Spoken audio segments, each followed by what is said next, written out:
YouTube shave fans, carnivore fans, type 2 diabetes rescued by keto fans, 2023 fan. Oh, no. There can't be any of those. Hi, it's Bill.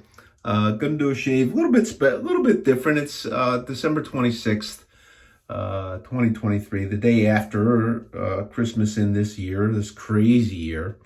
What I'm gonna talk about some stuff. What I'm gonna do. I'm gonna show a piece that I was probably the first one. I'm pretty sure I was the first one to actually do a YouTube video on this piece. This is the Essence Razor by Tedalus. It is a some would call it a shavette. Removable blade, straight razor. The engineer of this, the gentleman in Switzerland, who was an engineer, became I'm hoping I'm getting this right, became a fan of wet shaving and his straight razors, but he found that there was a lot of work that was involved with the maintaining and, getting strops and sharpening and all that kind of stuff. And he had shavettes, but none of his shavettes had the look and the feel and the glamour of the straight razor. So he endeavored to design one, and he came up with this, and it's really, really nice. Those of you who have looked at my other videos on my YouTube channel know that I shave with a whole bunch of different stuff, and I kind of gravitate mostly towards straight razors. I recently shaved with my last shave was with my Philly 14. Just a delightful experience with that piece. And I have not used this, and I do not know how long, but I figured I would pull it out. A couple of things that I really like about it. I like the heavy jimping on the top and bottom, the multiple grips. You have a thumb notch and the long tang for the grip. It has a very, very good balance. It's very thin.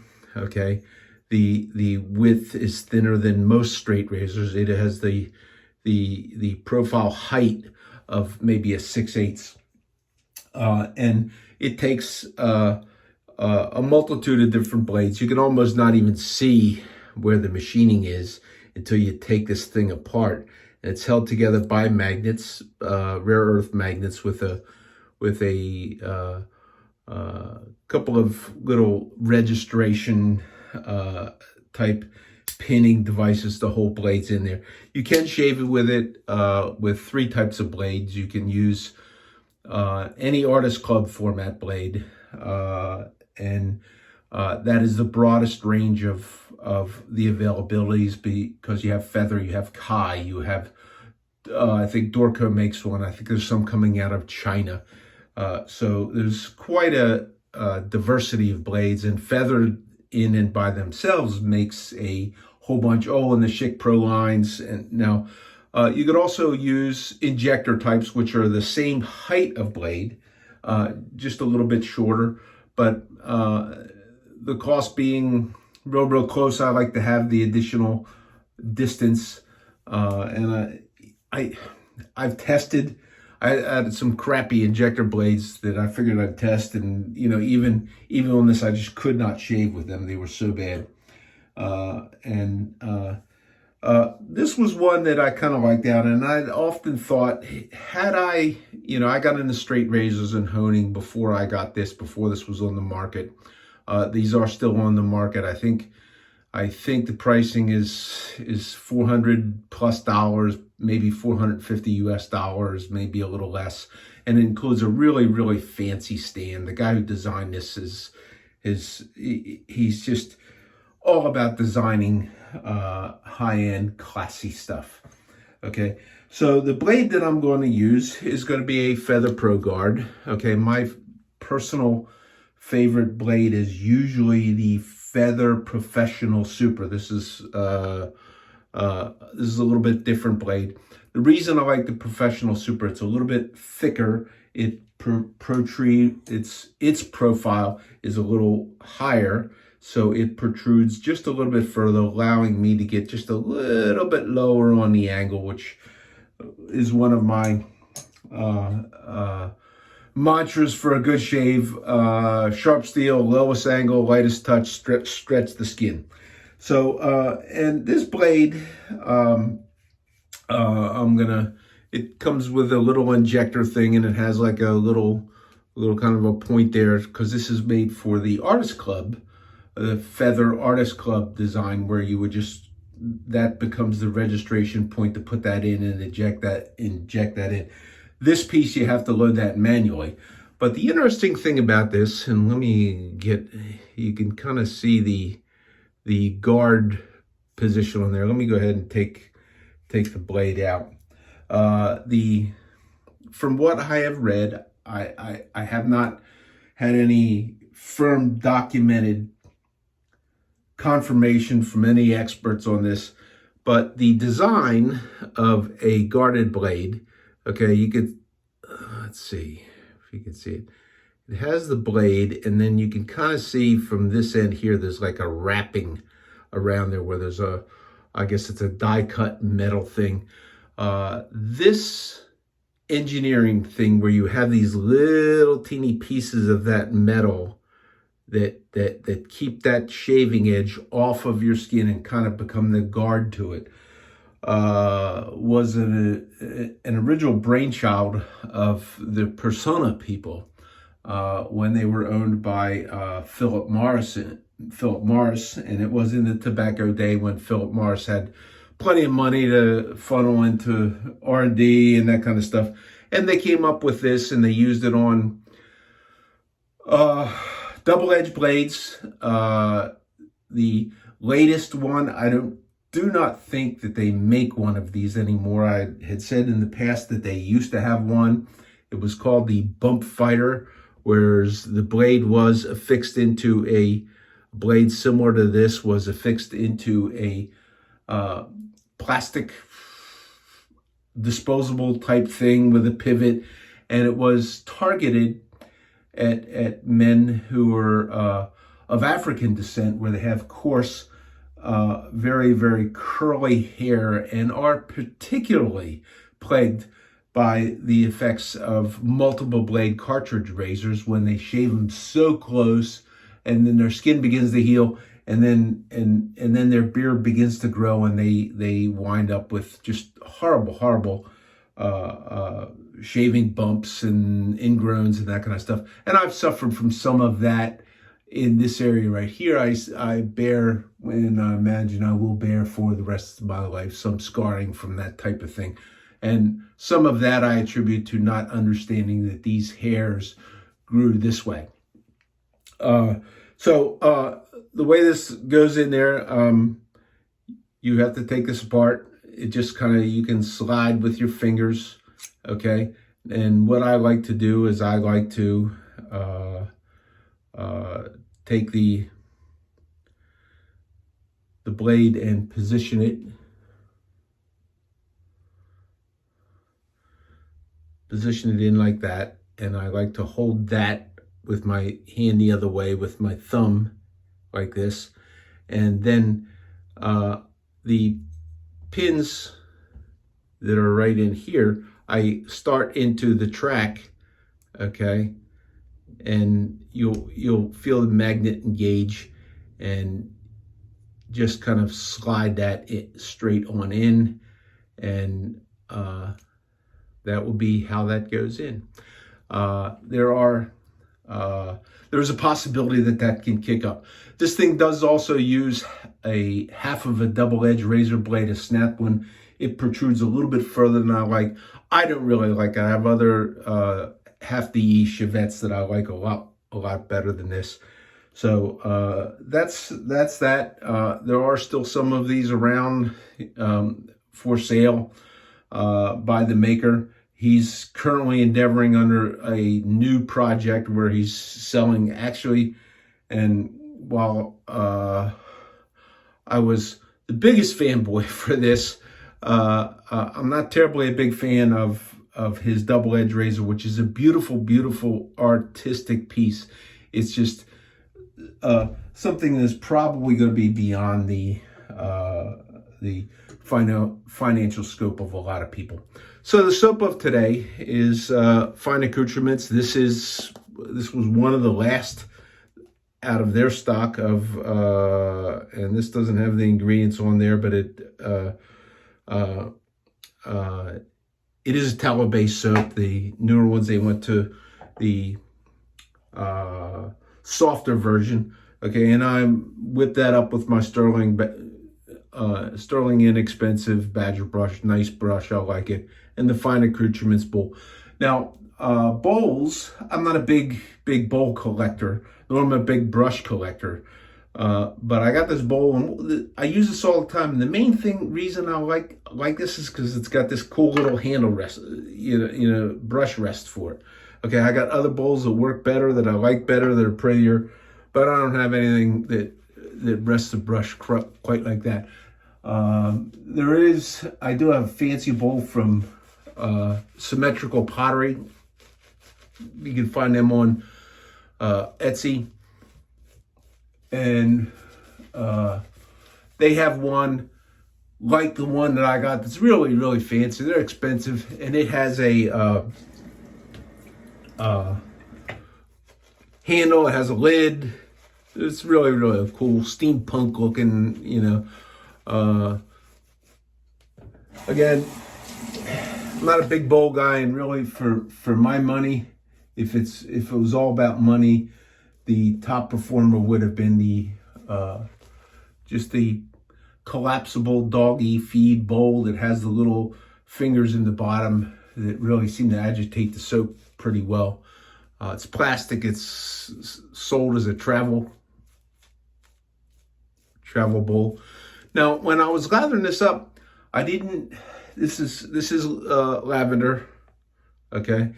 I didn't smell too much. It still doesn't have a strong smell, but I'm starting to get a scent from it.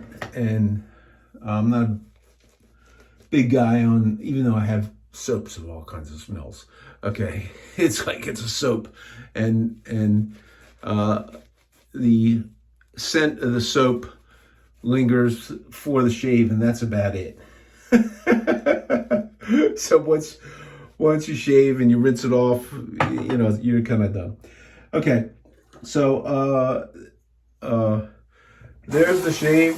Hope everybody had a really, really great Christmas holiday. This might be my last video shave of 2023. I'm not sure. Okay. I think I was gonna say, I don't know if I did.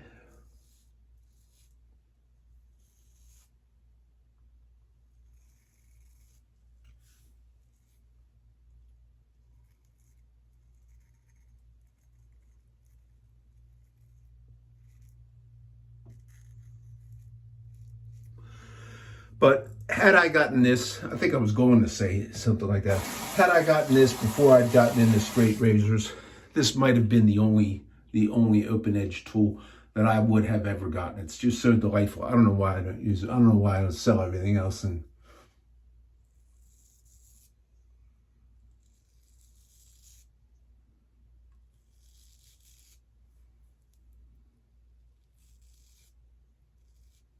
I didn't start out open blade shaving with a shavette or with anything like that, because I'd always thought that the guard was sissified or gimmicky or wouldn't give you a good shave. That was all before I had actually tried it.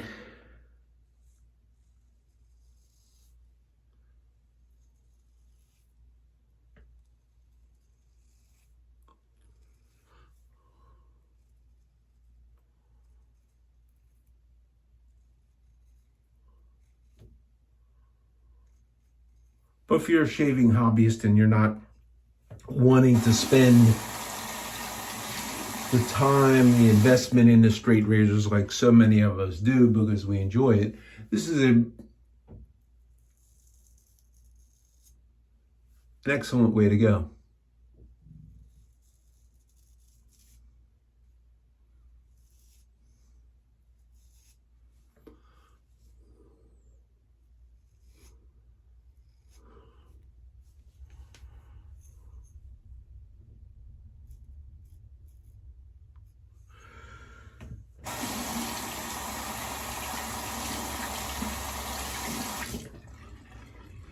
also think it's a little bit safer, I think you can cut yourself. I don't believe I ever have, but I think you can cut yourself with one of these.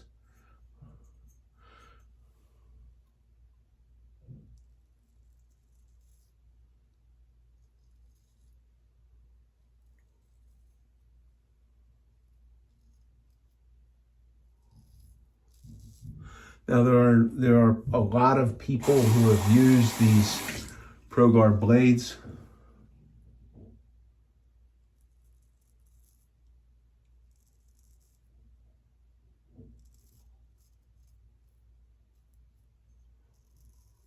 That I have read comments or heard from them that they didn't like it, that seemed like it was very rough.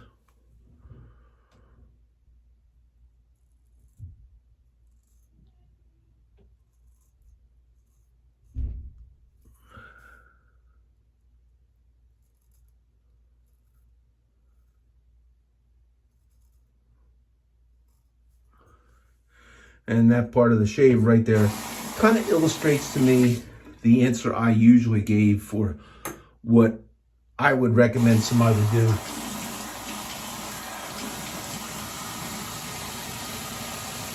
To make the shave not so rough. I think that the design of this particular blade, if you are shaving and you are at a steeper shaving angle. Okay, let me see, how do I illustrate this?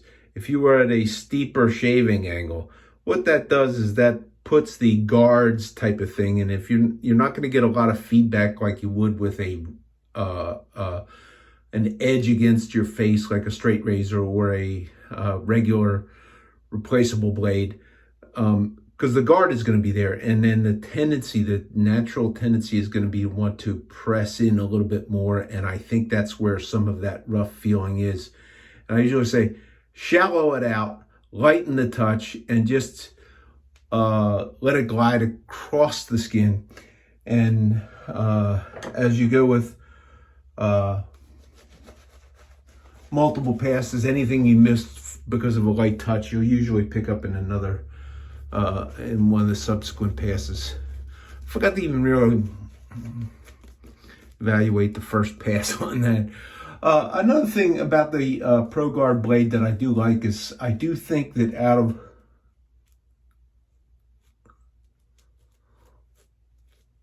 almost all of the Artist Club format blades, there's only a couple that I don't really like. I don't like the light guard, and I don't like the light. But the other guarded blade that is around is the Kai blade. It's very comparable. There's a little different spacing on the guards. I don't remember what it is. I got a pack of them out there. I'll eventually use those too, because I did like those. But one of the things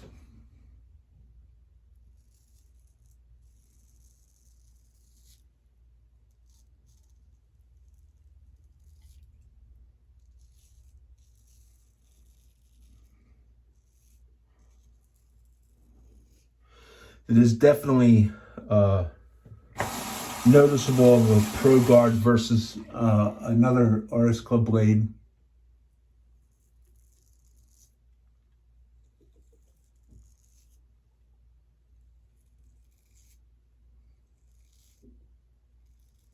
is the life of the blade. These, in my opinion, last longer, and I haven't done a life expectancy test on that on the Kai, but I do believe that it would also, and my theory behind that is because you have the little guards on there, you're not actually stressing the edge quite so much. I don't know if the guards provide any stability for the actual edge. I'm not real sure.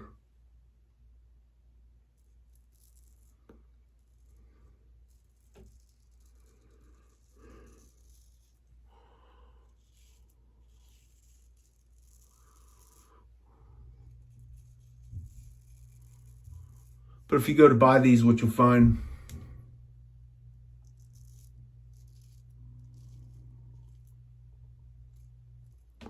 is a Slight increase in cost over other of the blade offerings from the same maker.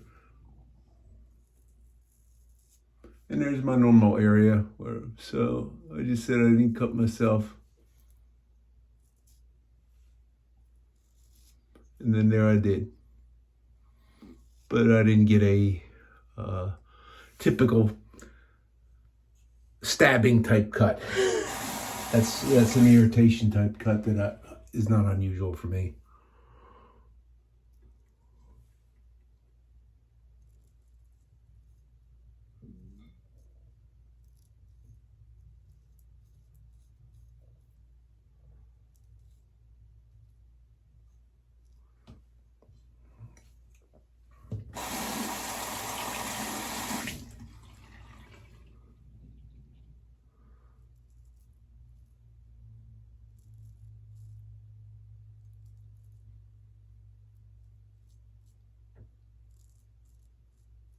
So my favorite blade, the Feather Professional Super. They seem to die pretty quickly. I usually, I'll go about 5 on those, and then I just got way too much shaving stuff and not enough time left in my life to shave to worry about how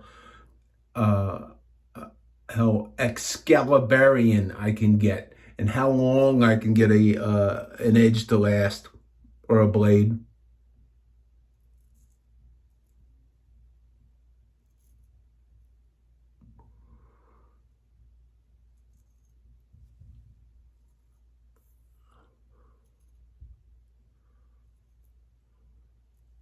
Plus it kind of violates my mantra. Sharp steel, lowest angle, lightest touch.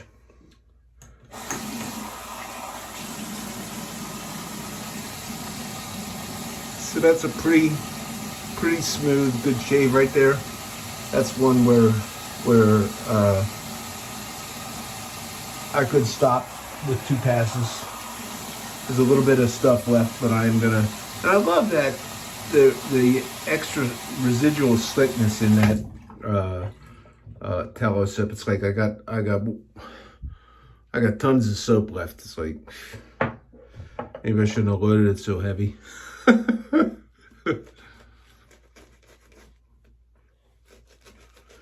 But like many things, 2023 is almost gone by.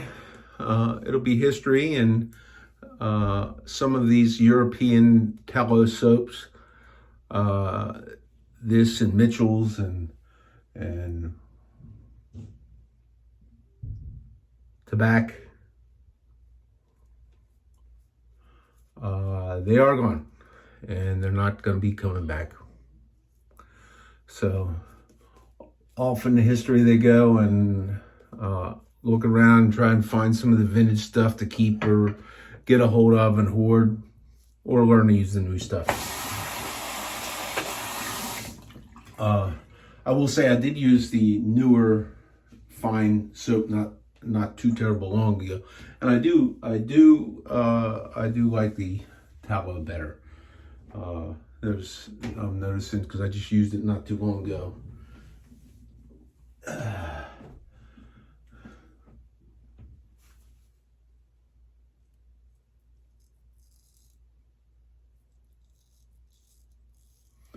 Some of those techniques, like I'm using there where I'm doing a buffing,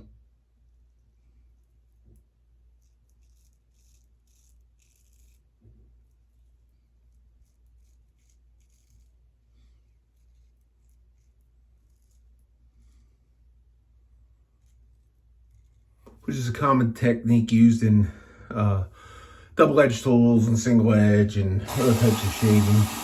Took me a while to get the hang of doing that with an open blade razor. I was always afraid of it.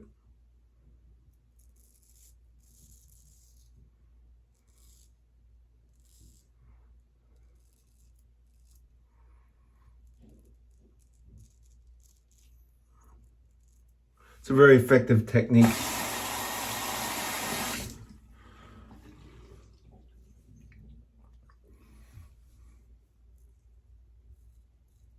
And to do that with this tool and this blade is less threatening. You'll see that one of the things I do is I like to keep this really, really, really shallow angle.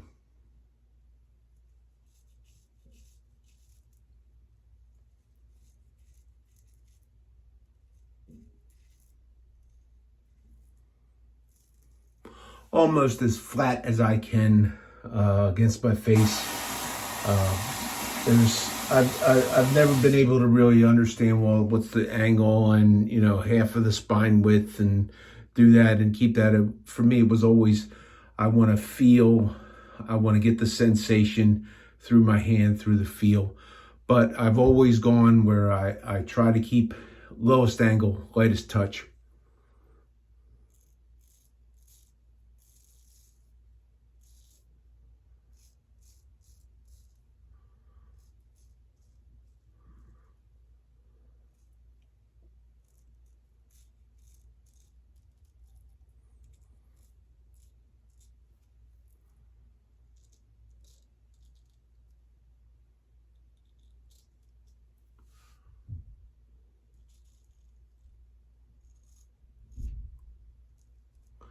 Got some blood on both ends there. That's kind of interesting.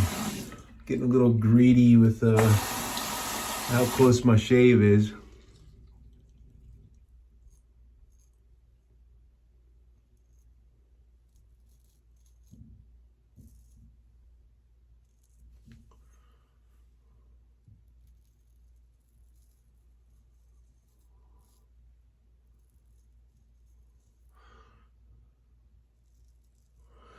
And with a Pro Guard blade, you can press in to the skin a little bit harder with a little less risk than you would with a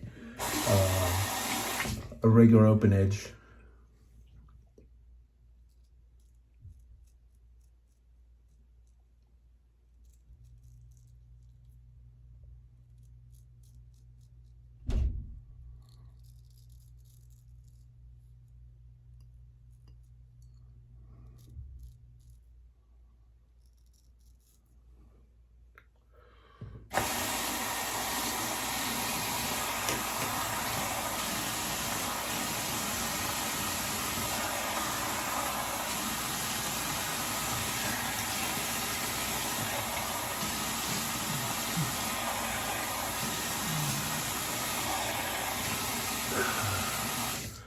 So that's a pretty delightful shave right there.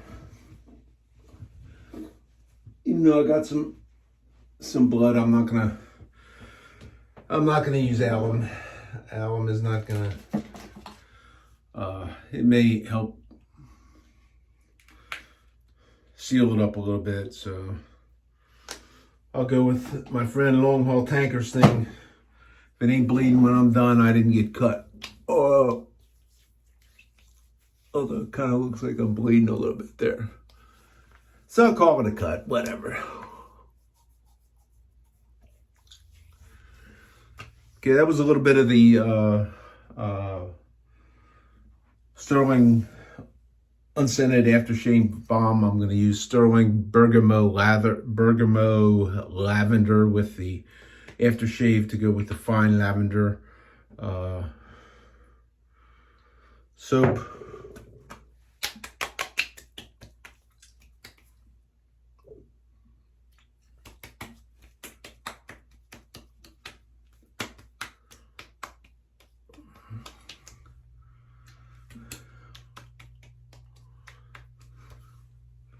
And I love the smell of this stuff. I got menthol in that Sterling Bergamot Lavender. I like that. So, and then I'll take my half busted powder cannon.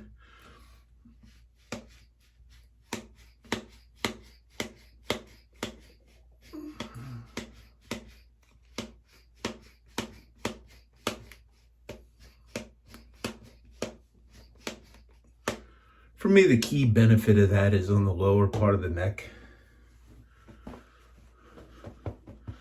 It'll prevent the stickiness, or if you got a fat neck like I got, you're down. I wish I'd known that back in the day when I was a coat and tie guy. I could reduce some of the irritation. Might not have so much scarring under there. So I think I said everything I wanted to say. A little bit of EDT from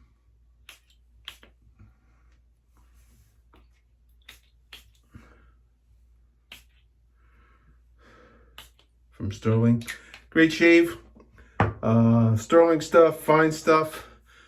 Essence Razor by Tedalus. First use of a Feather Pro Guard blade. Hope you all enjoy it. It is if you are not an open edge guy and you're looking to go into something, it is a luxury item, because I do have a DX and it shaves every bit as good as this. This is like a little bit fancier. So if you're looking for, and I just heard something that reminded me, the only fault with this razor is that it does hit bottom out here. I never requested one, but they have a like little rubber thing, so it does. The blade does bottom out, and it will dull your blade. So I usually take mine apart and clean it and leave it stored in the stand without a blade anyhow. So that's Bill for 2023. Hope you all have a great week here in the holiday season. And if I don't see you before the year's out, we will see you next year. Okay, take care.